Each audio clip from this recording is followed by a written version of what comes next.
When you let go, everything changes. Section 2, the wisdom of letting go. Letting go is not losing. The fear of letting go comes from a misunderstanding. We believe that if we release something, we will end up empty. But in truth, letting go does not mean losing. It means making space. A clenched fist can hold nothing new. Only an open hand can receive. To let go is not to throw away what is precious. It is to recognize that nothing truly belongs to us, that everything is borrowed for a while. This breath, this body, these relationships, even this moment. When you see life as a series of gifts passing through your hands, you stop grasping and start appreciating. You stop fighting time and begin to dance with it. The Buddha's vision of freedom. When the Buddha attained awakening, his realization was simple yet profound. Everything that arises will pass away. He saw that suffering, dukkha, is born from resistance, from craving what we do not have and rejecting what we do. To let go, therefore, is to align with reality itself. It is to stop arguing with the way things are. This is why the Buddha described the practice as the middle way. Not indulgence, not suppression, but balance. Letting go is the middle way in motion. You feel desire, but you do not become its slave. You feel loss, but you do not drown in it. Freedom is not the absence of emotion.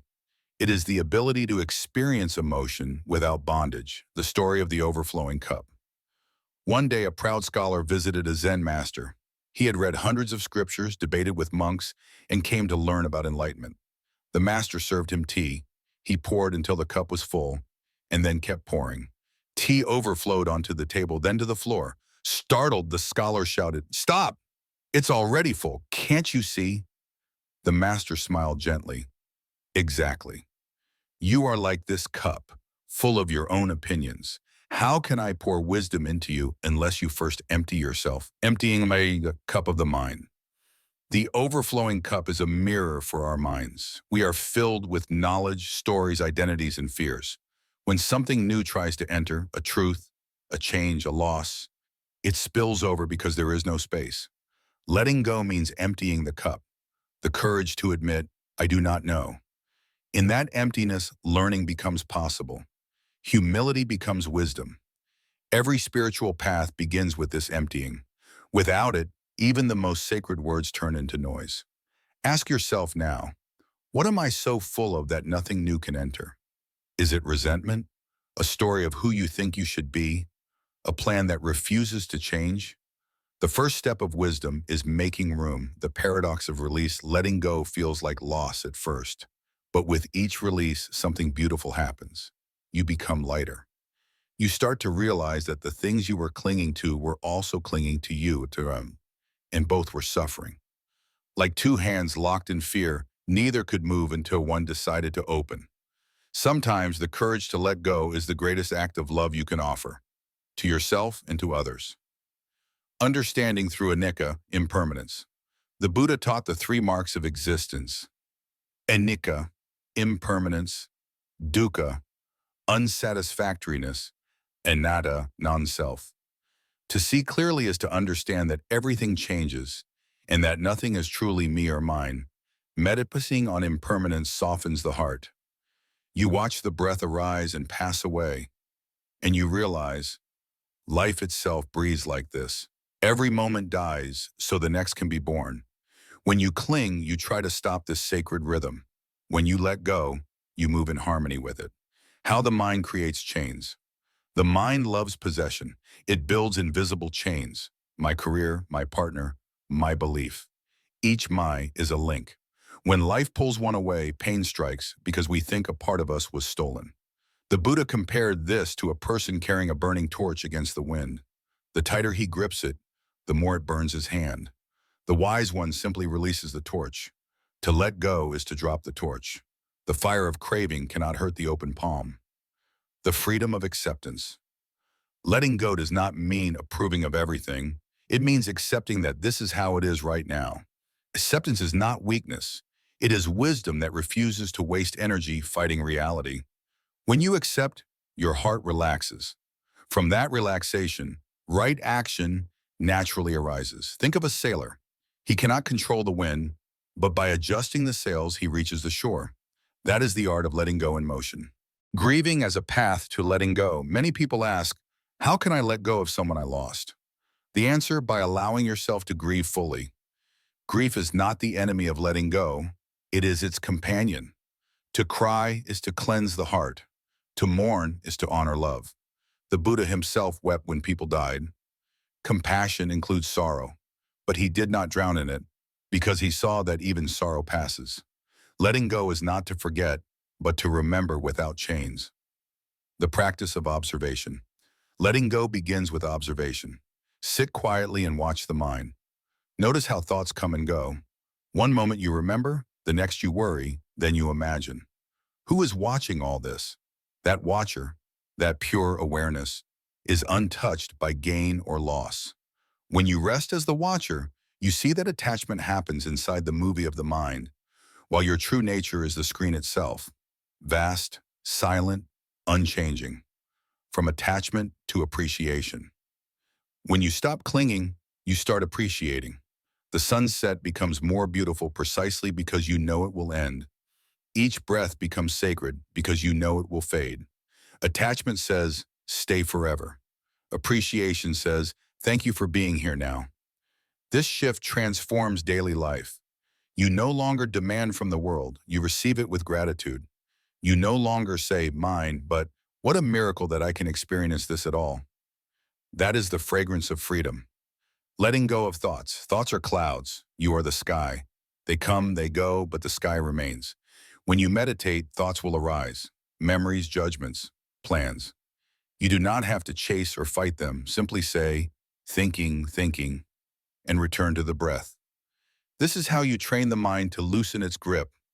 Over time, you realize that thoughts are not reality. They are ripples on the surface of consciousness. Let them pass. Let the sky be sky again. Letting go of guilt and regret. We often hold on to the past, to guilt, shame, or regret, but clinging to yesterday does not purify it. It only repeats it. The Buddha taught, no one can wash away guilt with guilt. You cleanse the heart through understanding and compassionate action. Reflect on what you have learned. Make amends where possible. Then, release. Forgive yourself the way the ocean forgives the rain that falls into it. It simply becomes part of its vastness. Letting go of expectations. Expectations are subtle attachments. They say, I will be happy when, but happiness deferred is happiness denied. Each moment already contains enough. When you drop the when, you begin to experience the joy of now. Expectation lives in the mind. Contentment lives in the heart. The Buddha smiled not because everything was perfect, but because he saw that nothing needed to be. Letting go of control in relationships. Control is the shadow of fear. We try to shape others so we will not feel insecure. But love is not about ownership. Love is about presence. When you let people be who they are, you give them the greatest gift, the space to grow.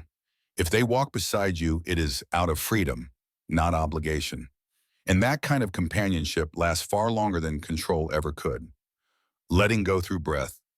The breath itself is a teacher of release. Inhale, receive, exhale, let go. Every breath is a miniature birth and death. To exhale is to trust that the next inhale will come. Practice mindful breathing. While exhaling, silently say, I release. Feel the body soften, the mind unclench. The more you exhale consciously, the more natural letting go becomes. The four noble truths in letting go. There is suffering. Suffering has a cause, attachment. There is an end to suffering, letting go. There is a path, the Noble Eightfold Path.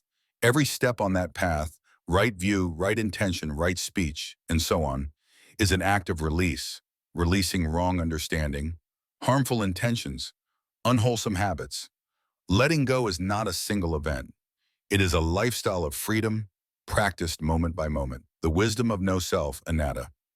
The deepest letting go is the release of I. When you investigate who I truly is, you find only sensations, thoughts, perceptions, all changing. There is doing, but no doer. Thinking, but no thinker. This realization is not depressing, it is liberating. When there is no fixed self to defend, there is no one to be offended, no one to be afraid. You become like space, open, allowing everything to pass through. That is the highest wisdom of letting go. Stories of release. Story 1. A monk carried a heavy bag while traveling. When he reached the monastery, he dropped it and said, "Ah, what relief." Another monk asked, "What did you drop?" He smiled, "Everything that wasn't peace." Story 2. A woman asked the Buddha how to stop suffering from her attachment to her son. He handed her a handful of salt and told her to put it in a cup of water. When she tasted it, it was bitter. Then he asked her to throw the salt into the river. When she drank from the river, it tasted pure. He said, "The salt is suffering." The cup is the mind that clings. Make your mind as vast as the river, and suffering will dissolve. Letting go expands the heart until pain loses its power. Practical steps for everyday letting go on before reacting. The moment you pause, you create space. Name what you feel. This is anger. This is fear. Naming is taming. Breathe deeply. Feel the breath as your anchor in impermanence. Ask, what am I clinging to? Awareness reveals the root. Visualize release. Imagine opening your hand, watching the object drift away. Replace grasping with gratitude. Each time you release, whisper thank you. These small acts build the muscle of freedom. Letting go and compassion. When you let go of judgment, compassion blooms. You see that everyone clings, everyone suffers, everyone seeks peace. Compassion does not mean fixing others. It means understanding them. Your presence itself becomes healing, a reminder that peace is possible. The Buddha once said, "Hatred does not cease by hatred, but by love." Letting go of hatred is the greatest service you can offer the world. Letting go of fear. At its core, all attachment is fear. Fear that without something, we will be nothing. But when you finally let go, you discover you are not nothing. You are everything, the whole field in which all things appear and disappear. Fear is the shadow of separation. Letting go returns you to unity, the joy of simplicity. As attachments fade, life becomes simpler. You need less, want less, worry less.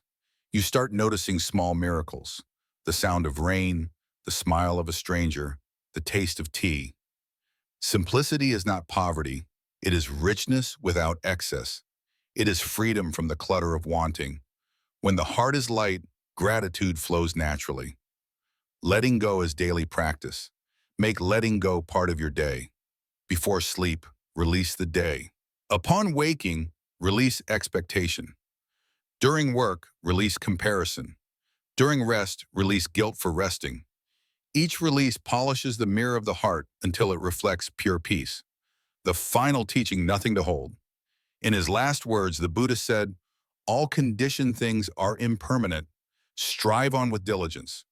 To strive diligently means to practice release over and over until even the effort to let go is let go. Then what remains? Just awareness. Luminous, boundless, at peace. Closing narration.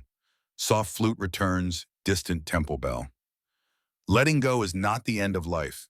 It is the beginning of living fully. When you let go, the world does not disappear.